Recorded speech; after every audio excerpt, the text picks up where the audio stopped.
ইসলাম যাকাতের মাধ্যমে এবং পারস্পরিক দানের মাধ্যমে মানুষের দরিদ্রতা দূর করার ব্যবস্থা করেছে।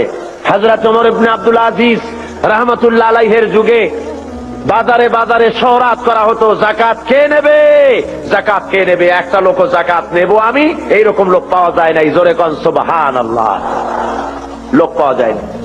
হযরত ওমর ইবনে আব্দুল আজিজ রাহমাতুল্লাহ আলাইহির জামানায় একটা লোক অনেকগুলি যাকাতের সদকার টাকা নিয়ে ঘুরতেছেন, কারে দেবে, গরিব তালাশ করতেছে।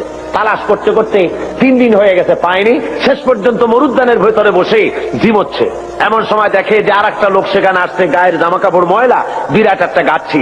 তারে বলছে, আসসালামু আলাইকুম ভাই, আল্লাহর মেহেরবানি আপনারে পাইয়া গেছি, আমি আজকে 3 দিন পর্যন্ত সদকার টাকা নিয়ে ঘুরতেছি, কারে দেবো কোনো লোক পাই না, আপনার মতো একটা গরিব লোক পাইয়া গেছি, আপনি দয়া করে আমার টাকাগুলি নিয়ে আমারে বাঁচান। ওই লোকটা বলছে, মিয়া তোমার মাথায় স্ক্রু ঢিলা টিলা নাকি? তুমি কি মনে করছো আমার ওই টোপলার মধ্যে ছেঁড়া খাতা? আমার টোপলার তোমার ওর মধ্যে কয় টাকা? কয় যে এত। তা আমারটা গুনিয়ে দেখো, তোমারটার চাইতে অনেক বেশি। তুমি ঘুরছো 3 দিন, আমি ঘুরেছি 1 সপ্তাহ। পুরা এলাকায় সদকার টাকা নিতে পারে এমন গরিব খুঁজা পাইলাম না। জোরে বলেন সুবহানাল্লাহ, জোরে বলেন সুবহানাল্লাহ। এটা কিসের বরকতে হয়েছে? ইসলামের বরকতে। জোরে বলেন কিসের বরকতে? ইসলামের বরকতে। আল্লাহ রাব্বুল আলামিনের হাবিব বলেন, তুখাযু মিন আগনিয়াইহিম ওয়া তুরাদ্দু আলা ফুকারাইহিম, ধনীদের কাছ থেকে যাকাত নাও আর গরিবদের কাছে দিয়ে দাও। যদি যাকাত দিতে কেউ অস্বীকার করে, তাহলে হাফেজ ইবনে হাজার আসকালানী রাহমাতুল্লাহ আলাইহি তিনি বুখারীর শারহ ফাথুল বারীর মধ্যে তিনি লিখেছেন, ফামানিমতানিয়া উখিযাত বিহি উখিযাত মিনহু ফাহরান, অর্থাৎ যদি কেউ যাকাত দিতে গভর্নমেন্টের হাতে অস্বীকার করে, জবরদস্তি করে তার কাছ থেকে যাকাত আদায় করে নাও। যাকাত দিতেই হবে বাই হুক এন্ড ক্রুক, গভর্নমেন্টের হাতে। তাই বলে এই বর্তমান হাজী সাহেব গভর্নমেন্টের হাতে না। বর্তমান গভর্নমেন্ট আইন করেছেন, যাকাত বোর্ড গঠন করেছেন। আমি প্রেসিডেন্টের সামনে বলেছি, সেই গভর্নমেন্টের হক নাই, অধিকার নাই যাকাত আদায় করার, যে গভর্নমেন্ট নামাজ কায়েম করে না। আল্লাযীনা ইম্মাক্কান্নাহুম ফিল আরদ আকামুস সালাত ওয়া আতাউজ যাকাত ওয়া আমারু বিল মা'রুফ ওয়া নাহাউ আনিল মুনকার। আল্লাহ রাব্বুল আলামিন বলেন, আমি যদি মানুষকে, মুমিনদেরকে যদি ক্ষমতায় দেই, 4খানা কাজ করবে। কয়খানা বলুন?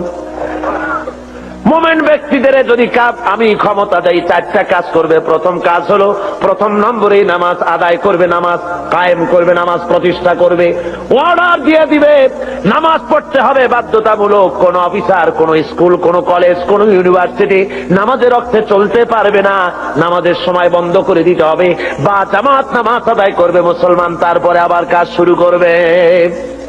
অর্ডার হবে গভর্নমেন্টের পক্ষ থেকে, নামাজ পড়তেই হবে, আল্লাহর হুকুম। অনেকে বলে, কয় হুজুর শুধু তো একটু নামাজ পড়ি না, নইলে আমি লোকটা আসলে খারাপ না। দান সদকা করি, রোটারি, লায়ন্স, অ্যাপেক্স, লিও, তারপরে ফ্রিমেসন, এই ধরনের অনেক সংগঠনের সাথে থাকে, চক্ষু শিবির করি, চোখ ভালো করে দিই, খাবার দিই, শীত বস্ত্র দেই, আমি লোক খারাপ না। শুধু যা নামাজ পড়ি না তাই বলে আমার ইমান নষ্ট হলো নাকি? আমি বলি, মিয়া ইমানই তো নাই, তার নষ্ট হবে কি? ইমাম থাকার জন্য নামাজ জরুরি। যার নামাজ নাই, লা দীনা লিমান লা সালাত আলাইহি, যার কাছে নামাজ নাই তার কাছে ঈমান নাই। সুতরাং নামাজ হলো দ্বীনের খুঁটি, ইমাদুদ্দিন, দ্বীনের পিলার। পিলার নাই তো আপনার ছাদ হবে কেমনে, ঘর বাড়ি হবে কেমনে? হইতে পারে? পিলার ছাড়া ঘর বাড়ি হয়? হতে পারে না। সুতরাং নামাজ প্রতিষ্ঠা যে গভর্নমেন্ট করে না, ভালো কাজের আদেশ করা এবং অন্যায়ের প্রতিরোধ যে করে না, তার সেই গভর্নমেন্টের অধিকার নাই যাকাত বোর্ড গঠন করে যাকাত আদায় করার। জোরে বলেন, অধিকার আছে? কোন অধিকার নাই। ভালো কাজের আদেশ করা তো দূরের কথা, অন্যায়ের প্রতিরোধ তো দূরের কথা। বর্তমান গভর্নমেন্টের সময় সবচাইতে বেশি অবৈধ কার্যকলাপ বেশি ঘটেছে, বলেন ঠিক কিনা? সুতরাং শরীরের ভিতরে যদি হয় ক্যান্সার, ব্লাড ক্যান্সার, অথবা হার্ট ক্যান্সার, মাথায় যদি লক্ষ্মীবিলাস মাখে, লক্ষ্মীবিলাস তেল, আশ্চর্য মলম যদি বুকে মাখে, ক্যান্সারের কোন উপকার হবে? হবে না। দেশটারে বেহায়ামি, অশ্লীলতা, মদ, জুয়া, জেনা, ব্যভিচার, সুদ, ঘুষ দিয়ে ভরে ফেলানো হয়েছে। সুতরাং আপনার এই যাকাত বোর্ড গঠন করে এই দেশকে ভালো বানাবার কোন উপায় হতে পারে না। সেই জন্য রাসূল বলেছেন, ইসলামী গভর্নমেন্টের হক হলো যাকাত আদায় করবে, যদি কেউ না দেয় তাহলে জবরদস্তি করে আদায় করবে। হযরতে আবু বকর সিদ্দিক রাদিয়াল্লাহু তাআলা আনহু যাকাত, মুনকিরিনে যাকাত, যারা যাকাত দিতে অস্বীকার করেছিলেন, তাদের সম্পর্কে তিনি বলেছিলেন, ওয়াল্লাহি লা কাতিলান্না মান ফাররাকা বাইনাস সালাতি ওয়াজ যাকাত, আল্লাহর কসম আমি যুদ্ধ ঘোষণা করব, জিহাদ করব যারা যাকাত দিতে অস্বীকার করে। অর্থাৎ কাফেরদের বিরুদ্ধে জিহাদ করা যেমন ফরজ মনে করি, অনুরূপ ভাবে আমি যারা যাকাত দিতে অস্বীকার করে তাদের বিরুদ্ধে জিহাদ ঘোষণা করতে, জিহাদ করা আমি ফরজ মনে করি। সুতরাং মুসলমান সমাজের মধ্যে, ইসলামী সমাজে যাকাত গভর্নমেন্ট আদায় করে, জনগণের অভাব প্রয়োজন মিটায় দেয়। কেউ 10 তলায় বাস করবে আর কেউ গাছতলায় থাকবে, এই সিস্টেম ইসলামের কাছে নাই। ইসলাম মানুষকে সমান করে দিতে পারে, এই ব্যবস্থা পৃথিবীতে আর কেউ করে দিতে পারে না। রাসূল পাক সাল্লাল্লাহু আলাইহি ওয়াসাল্লাম বলেছেন, তিনি আজকে যেমন পৃথিবীতে ব্যাংক আছে, এরকম একটি ব্যাংক উদ্বোধন করেছিলেন আল্লাহর নবী। আজকের ব্যাংকগুলি তো সুদভিত্তিক ব্যাংক, আর হুজুর যে ব্যাংক উদ্বোধন করেছিলেন সে ব্যাংকের নাম ছিল বাইতুল মাল। কি নাম ছিল? বাইতুল মাল নামক ব্যাংক উদ্বোধন করতে গিয়ে আল্লাহর নবী বলেছিলেন, মান তারাকা দায়নান আও দিয়ান ফালাইয়া। আল্লাহর নবী বলেন, যদি কোন ঋণগ্রস্ত ব্যক্তি ঋণ পরিশোধ না করে যদি মারা যায়, তাহলে আমি মুহাম্মদ সাল্লাল্লাহু আলাইহি ওয়াসাল্লাম তার পূর্ণ ঋণের ভার নিয়ে নিলাম। শুধু ঋণ শোধের ভারই নিলাম না, তার বিধবা স্ত্রী এবং তার অসহায় ছেলে পেলে এতিম বাচ্চাগুলি সবগুলির বোঝা আমি মুহাম্মদ সাল্লাল্লাহু আলাইহি ওয়াসাল্লাম আমার কাঁধে উঠায়া নিলাম। এর নাম ইসলামী স্টেট।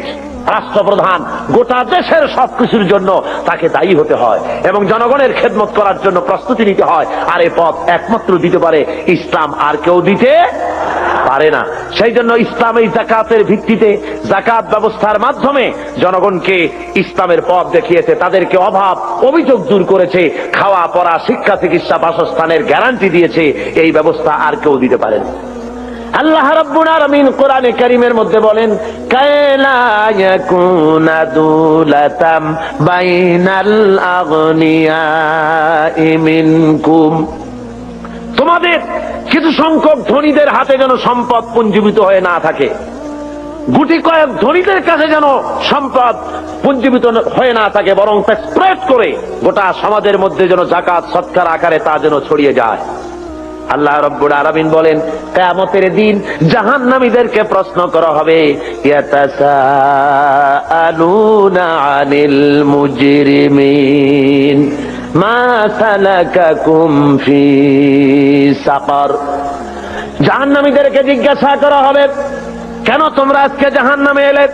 ওরা জবাবে বলবে, ক্বালু লাম নাকু মিনাল মুসাল্লিনা ওয়া লাম নাকু নুতঈমুল মিসকিন। ওরা বলবে, আমরা নামাজ আদায় করতাম না, আর আমরা ফকির মিসকিনদেরকে খেতে দিতাম না, এই কারণে জাহান্নামে এসেছি। এই আয়াত দ্বারা প্রমাণ হলো জাহান্নামে মানুষ যত কারণে যাবে তার মধ্যে দুইটা কারণ হলো বড়। কয়টা কারণ বড়? দুইটি কারণ বড়। একটি হলো নামাজ আদায় না করা, 2 নম্বর হলো এতিম মিসকিন গরিবদেরকে খেতে না দেওয়া। যদি এভাবে করা হয়, এ কারণে আল্লাহ তাদের জাহান্নামে দিবেন।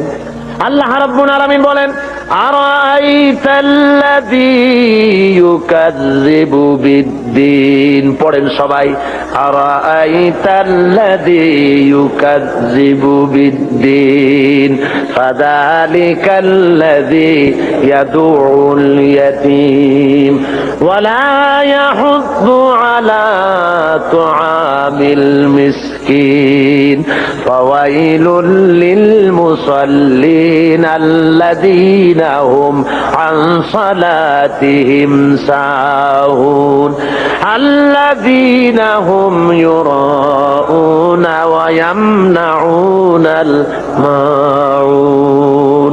হে নবী, আপনি কি দেখেছেন ওই ব্যক্তিকে যে পরকালকে অস্বীকার করেছে, দিনকে অস্বীকার করেছে।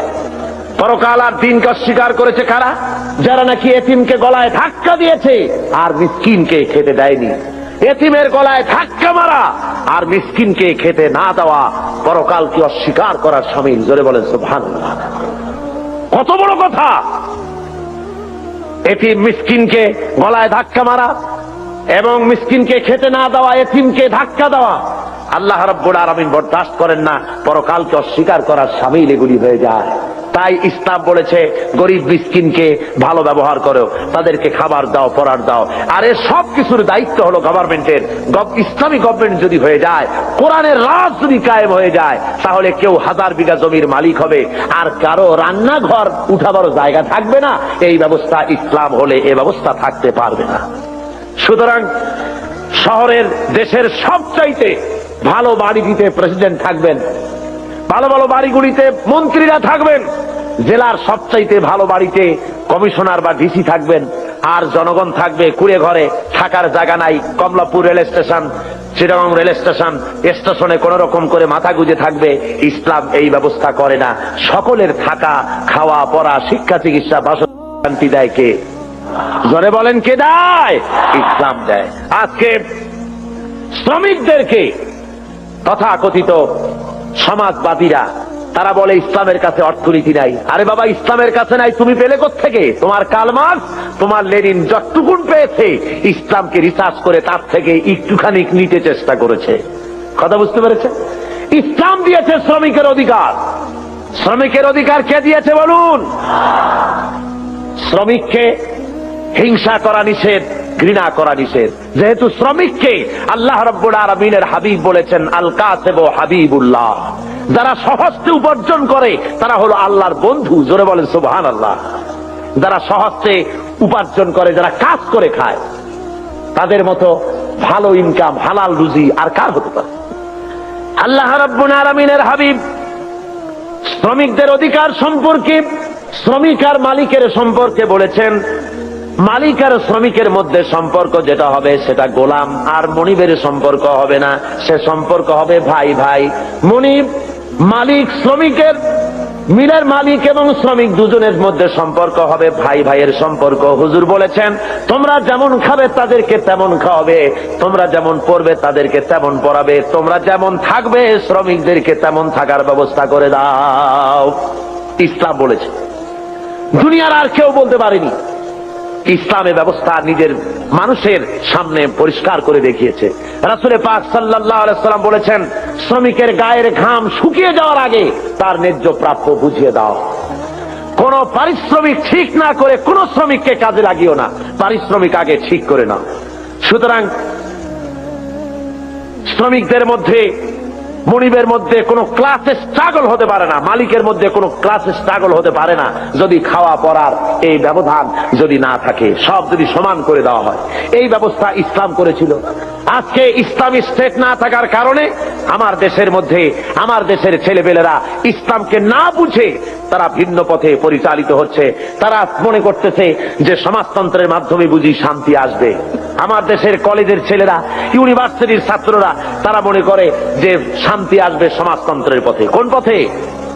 এটা আসলে সমাজতন্ত্র না, এটা আসলে হলো 6 মাস তন্ত্র। কি তন্ত্র বলুন? 6 মাস তন্ত্র। ওরা বলে কমিউনিজম, আসলে কমিউনিজম নয়, এটার নাম আসলে হলো কমিউনাইজম। আসলে এটার নাম কি? অর্থাৎ এর চাইতে পচা মতবাদ, এর চাইতে মানবতা বিধ্বংসী মতবাদ আল্লাহর জমিনে আর একটাও হতে পারে না। পৃথিবীতে মানবতা বিধ্বংসী মতবাদ 2টা। জোরে বলেন কয়টা? একটা হলো পুঁজিবাদ আর একটা হলো সমাজবাদ। এই 2টি মতবাদ গোটা দুনিয়ার মানুষকে জ্বালিয়ে পুড়িয়ে শেষ করে দিল। ওই সেদিন লোকেরা বলল যে এইবার দুনিয়ায় শান্তি হবে। কেমনে শান্তি হবে? কয় যে দুনিয়ার 2 মহাশক্তি, 2জন শান্তির পায়রা ওয়াশিংটনে মিলিত হচ্ছেন। একজন রাশিয়ার গর্বাচেভ আর একজন কি আমেরিকার রোনাল্ড রিগান। বললেন যে এইবার পৃথিবীতে শান্তি হবে। ওরা হলো শান্তির পায়রা। আমি বললাম ওরাই যদি হয় শান্তির পায়রা, তাহলে পৃথিবীতে অশান্তির শকুন হবে কারা? গোটা দুনিয়াকে জ্বালিয়ে পুড়িয়ে মেরেছে এরা, এই 2 শক্তি। জোরে বলেন ঠিক কিনা? গোটা বিশ্বকে জ্বালিয়ে পুড়িয়ে শেষ করেছে তারা। মাঝারি পাল্লার ক্ষেপণাস্ত্র তারা বন্ধ করতে এসেছে, অর্থাৎ অস্ত্র বেশি হয়ে গেছে, এখন বন্ধ করা ছাড়া পথ কি? পোড়ায় ফেলা ছাড়া পথ কি? নদীতে ডুবাই দেওয়া ছাড়া পথ কি? গোটা দুনিয়ার সমস্ত গরিব রাষ্ট্রগুলিকে পায়ের তলে রেখে তারা শাসন করবে, শোষণ করবে, এটাই হলো তাদের কাজ। আর এভাবে তারা অগ্রসর হতে থাকে। রাশিয়ার সমাজতন্ত্রীরা বলেছে সব সমান করে দেবে, ওরা পারবে সমান করতে। গর্বাচেভের বউ যখন, গর্বাচেভের বেগম রাইসা যখন ওয়াশিংটনে যখন নামলেন প্লেন থেকে, সাংবাদিকরা লিখছেন যে তার যে অর্নামেন্টস, তার যে কাপড় চোপড় শরীরে লাগানো ছিল, তা দেখে যুক্তরাষ্ট্রের বড় বড় ধনীত স্ত্রীরা নিজেদেরকে তাদের সামনে নিতান্ত গরিব বলে মনে করবে। সমান করছে সে।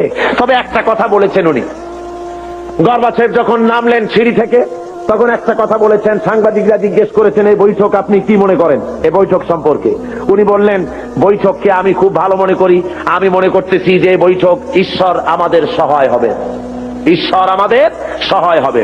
দুনিয়ার পত্র পত্রিকাগুলি কমেন্ট করলো, নাস্তিক্যবাদী রাশিয়ার প্রেসিডেন্ট, নাস্তিক্যবাদী দেশের প্রেসিডেন্ট বলছেন ঈশ্বর সহায় হবে।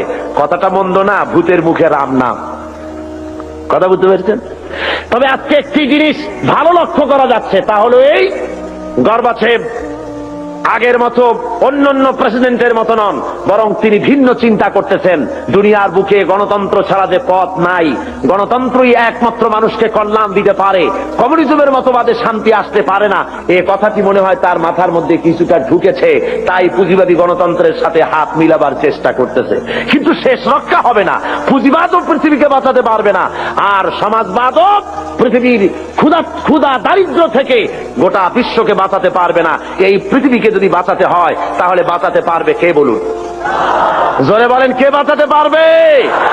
ইসলাম বাঁচাতে পারবে, আর কেউ বাঁচাতে পারবে না এই পৃথিবীকে। এই পৃথিবীকে বাঁচাবার জন্য একমাত্র ইসলাম। সুতরাং ইসলাম ছাড়া অন্য কোন মতবাদ মানতে আমরা রাজি না। কি বলেন, আপনারা রাজি? ওরা বলে সব সমান করে দেব।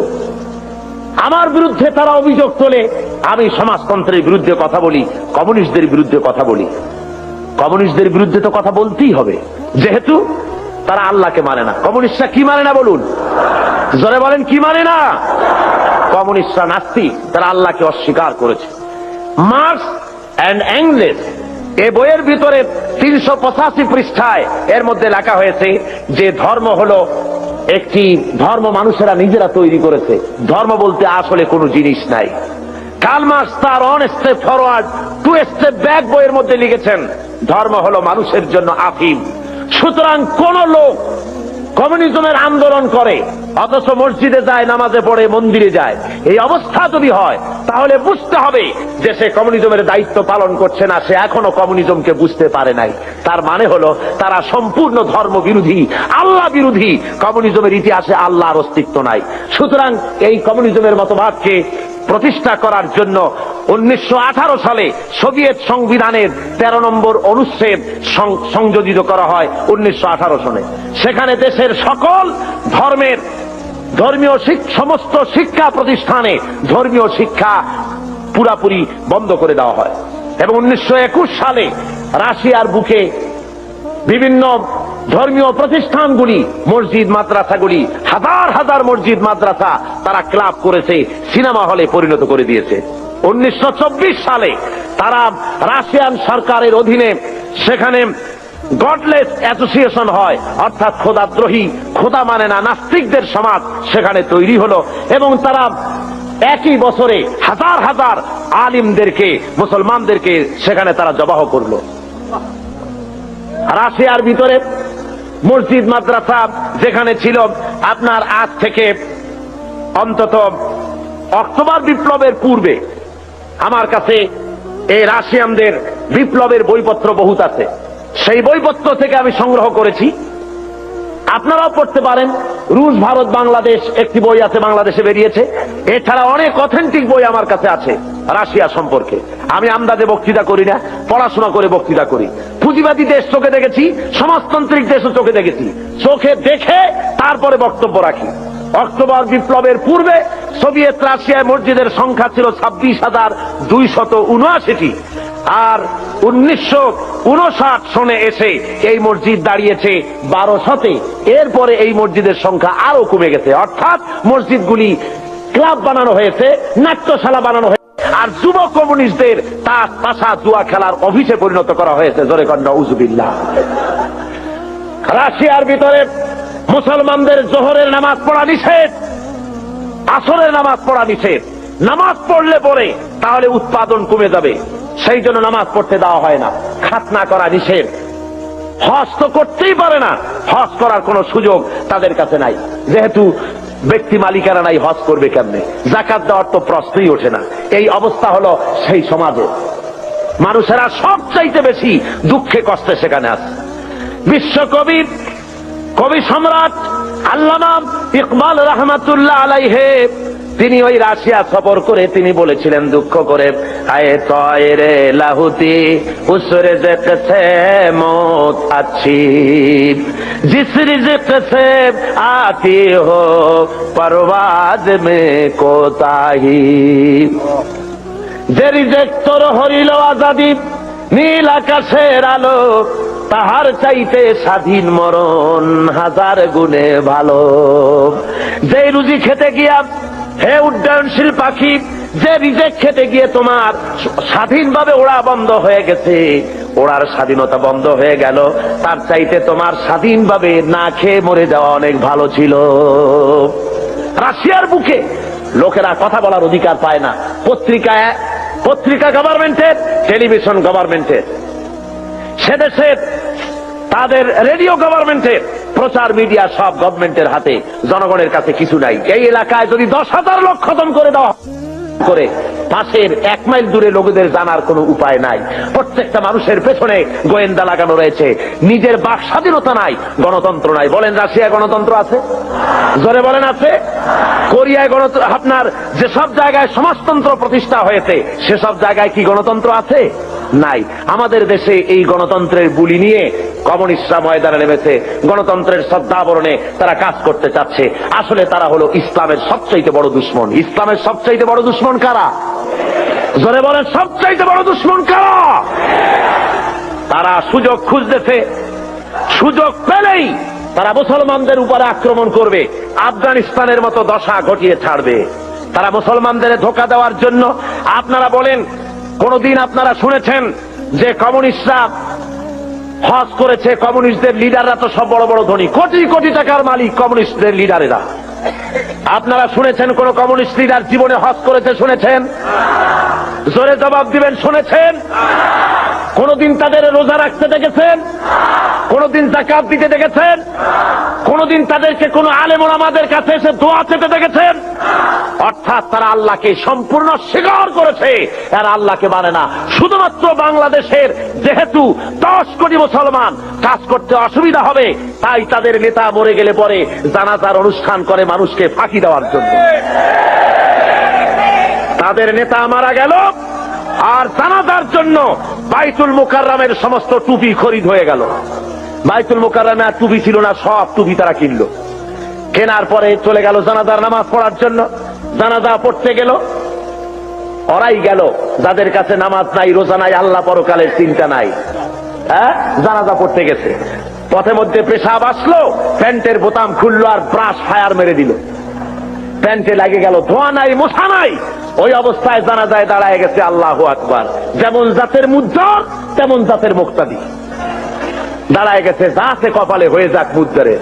আর এমন জানাজা পড়াবার জন্য ইমামের অভাব হয় না আমার দেশে। কমিউনিস্টদের জানাজা পড়া হারাম, কমিউনিস্টরা কাফের। দুনিয়ার আজকে স্পষ্টভাবে আমি বলছি, শুনে রাখো, চট্টগ্রামের বীর চট্টলার মুসলমানেরা, দুনিয়ার সমস্ত আলেম, মুফাসসির, মুহাদ্দিস একমত, কমিউনিস্টরা কাফের। যারা বলেন কমিউনিস্টরা কি? কমিউনিস্টদের সাথে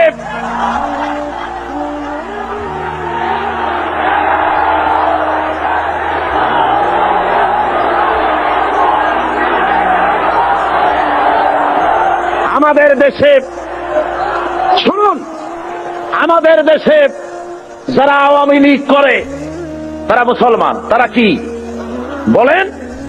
আওয়ামী লীগের ভিতরে বহু লোক আমি দেখেছি হজ করে, নামাজ পড়েছে, তাহাজ্জুদের নামাজও পড়ে, তারা আল্লাহ বিশ্বাস করে, ঠিক কিনা করে? মুসলিম লীগ করে, বিএনপি করে, অন্যান্য যত রকমের আছে, এরা মুসলমান, কোন সন্দেহ নাই। এরা কি? তাদের রাজনৈতিক চিন্তার সাথে আমাদের মিল না হতে পারে, কিন্তু তারা মুসলমান। কিন্তু মনে রাখতে হবে এরা মুসলমান ঠিকই, কিন্তু কমিউনিস্টরা যে কাফের এতে কোনো সন্দেহের অবকাশ, যেহেতু তারা আল্লাহ মানে না, তারা রাসূল মানে না। যদি আল্লাহ রাসূল মানে, তাহলে কার্ল মার্কসের মতবাদ কেন মানে জিজ্ঞাসা করি? মানতে পারে? সুতরাং আজ মুসলমানদেরকে ঐক্যবদ্ধ হতে হবে। ওরা চায় বাংলাদেশকে আর একটা আফগান বানাতে। কি বানাতে চায়? আফগানিস্তানে যুদ্ধ চলতেছে বিগত 9 বছর। কত বছর? 9 বছর রাশিয়ার কাফেরেরা যুদ্ধ চালাচ্ছে আফগানের বুকে। আফগানের মুসলমানেরাও কম না, আলহামদুলিল্লাহ পড়েন। আফগান মুজাহিদিনরা এ পর্যন্ত প্রায় 70 থেকে 80 হাজার রাশিয়ার কাফের সৈন্যদেরকে জাহান্নামের টিকিট করে পাঠিয়ে দিয়েছে, আলহামদুলিল্লাহ পড়েন। আল্লাহ রাব্বুল আলামিন মুসলমানদেরকে মদত করে থাকেন যারা আল্লাহর কাছে মদত চায়। সুতরাং ওরা চায় দেশকে আফগান বানাতে। আমি বলি মুসলমানদেরকে, মুসলমানেরা, আফগানের মুসলমানেরা পালাবার জায়গা পেয়েছে। 50 লক্ষ আফগানি মুসলমানেরা আজ পাকিস্তানে আশ্রয় নিয়েছে। 7 লক্ষ আফগানি তারা জায়গা পেয়েছে ইরানে। কিন্তু বাংলাদেশে যদি তোমার উপরে রাশিয়ান কাফেরেরা, কমিউনিস্ট কাফেরেরা যদি মুসলমানদের উপরে বাংলাদেশে আফগান স্টাইলে বিপ্লব শুরু করে দেয়, তোমার পালাবার কোনো জায়গা আছে নাকি বলো? জোরে বলেন, পালাবার জায়গা আছে? একটা জায়গা আছে। কোথায়? বঙ্গোপসাগর। আত্মহত্যা করতে হবে। সুতরাং আমার দেশের আজাদী, আমার দেশের স্বাধীনতা রক্ষা করার দায়িত্ব এদেশের মুসলমানদের। কাদের দায়িত্ব? ওরা মুক্তিযোদ্ধাদের ব্যবহার করতে চায়। মুক্তিযোদ্ধারা এদেশের মর্যাদার পাত্র। যেরকম আলহামদুলিল্লাহ, দেশকে তারা স্বাধীন করেছেন। এর মধ্য থেকে কয়েকটা ভাগ হয়েছে। একটা ভাগ সরকারের সাথে চলে গেছে, একটা ভাগ বিভিন্ন রাজনৈতিক দলে চলে গিয়েছে, একটা ভাগ কমিউনিস্টদের দলে একটা ভাগ চলে গিয়েছে।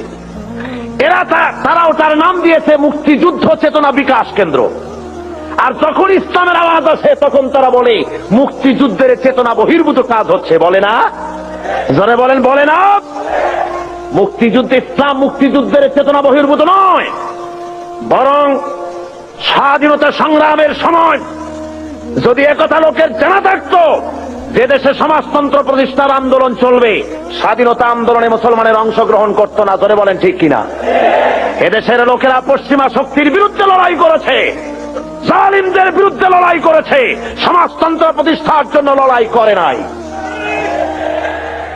আমার আজকের মাহফিলে বাংলাদেশ মুক্তিযোদ্ধা সংসদের সেক্রেটারি জেনারেল আপনাদের সামনে স্পষ্ট করে বলেছেন, তিনি আমার কাছে একথা বলেছেন যে কাবা শরীফের গিলাফ ধরে দোয়া করেছি, আল্লাহ স্বাধীনতার পতাকা যেমন উড়াইছি, ইসলামের পতাকা উড়াবার তৌফিক দিও আল্লাহ।